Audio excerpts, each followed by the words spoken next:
Wow, where was I?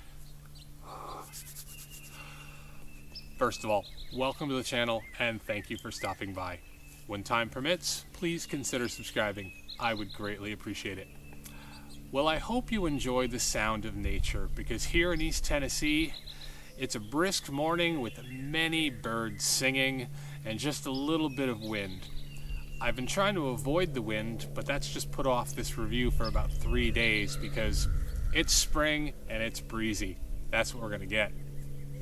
We're here today to talk about my Lynx tent by ALPS. Now, I've had this going on, I think this is my 4th season with it.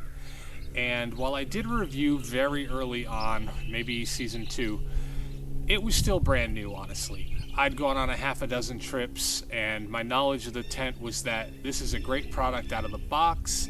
It hasn't failed me in any way, but I've really been in it maybe 8 times.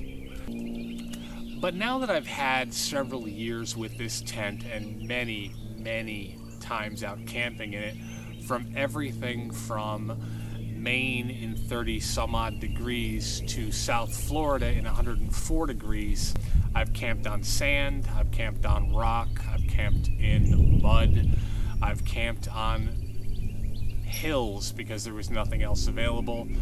I've been in dry camps and wet camps and thunderstorm camps. I've had this tent everywhere you would want to and a few places you would not want to. So let's talk about how it's treated me over those years. This tent has lasted me quite well, especially considering what I do with this tent is I pull it out of the bag, I set it up, I camp in it, I roll it up like a ball, and I shove it back in the bag.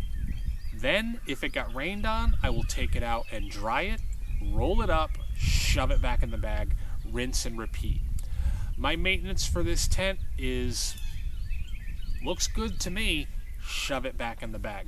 I don't fold it, I do not roll it properly, I just roll it up, shove it in the bag, it fits, that's all I care about. I just don't maintain it well. So, let's take a look at the tent now, both the rainfly and the tent itself, and see how it has handled these 3.5, 4 seasons of abuse. Now the tent itself is, well, other than staining, in very good condition. The seams are almost as good as new. And this is all the way around. Even the bathtub seam, still 100% waterproof, looks great. Now, all is not perfect, however. Here on the mesh, I'm not sure if it's going to show up on the camera, but we have what look like just slight pulls. And they are along the bottom seam. This is the worst example right here. And I'd say there's at least a dozen of them at different locations.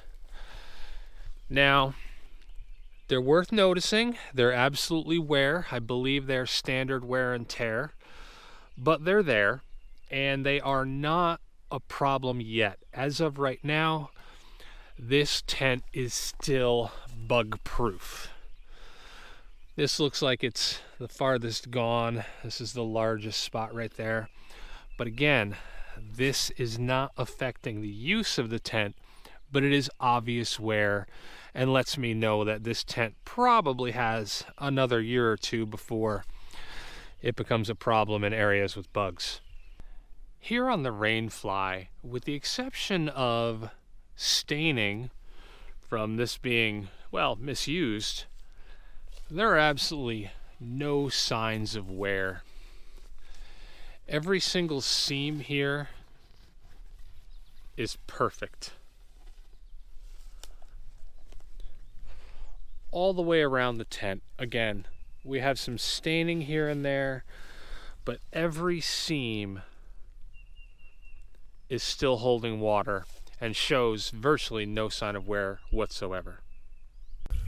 All right, as you can see, it is not a brand new tent anymore. there are obvious signs of wear in a couple of key places. Now, it's not perfect, so let's talk about a few of the things that you do need to keep in mind when you're buying an $89 tent. Now, as I've said, this tent really hasn't been maintained, but that's not entirely true. I do spray it with a water repellent once a year, but that's recommended for any tent. Even if you buy a $350 tent, they're going to recommend that you treat it regularly. That's simply very basic maintenance. With that one spray per year, this tent is wholly waterproof. But the negatives outside of regular maintenance are two. One, the tub in this, while waterproof, I don't feel it's very thick. Every other tent I've owned has had a thicker material on the bottom. Now, I knew this from the reviews, so before I decided to get just the tent, I did go ahead and get the tent with the, I believe, $20 tarp that fits it perfectly underneath. And I do feel that if you buy this tent and you camp on anything harsh, sticks, rocks, etc., you have to buy that. I do not believe the tub would have lasted as long as it has if I tried putting this on the ground without the tarp. Now, the second thing that I really think is a problem with the tent is that it comes with these tent stakes. This isn't even the most extreme example. I've actually bent one all the way over trying to put it into relatively firm dirt. So if you're going to go with a tent like this, keep in mind that one of the places they cut costs is by including these absolutely junk tent stakes.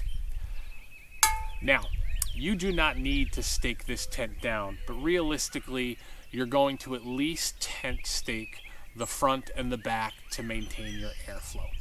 And I recommend spending another $20 and getting yourself some decent tent stakes, because the ones that come with it, if you get outside of the first season, I'd be impressed. That means you're being incredibly careful with your gear. But I think you'll be better off just spending the money up front.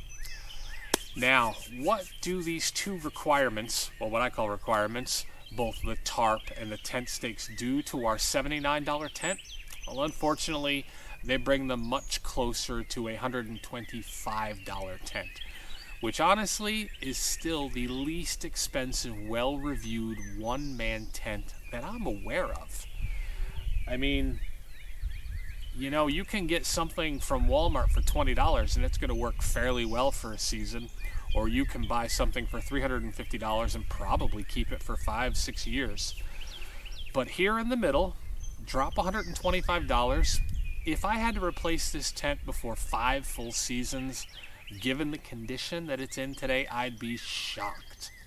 So if you're looking to spend a little bit of money, not the lowest, but a little bit of money, I think the ALPS Lynx 1 tent will get you 5 years of use with the barest of maintenance of doing a waterproof spray once a year.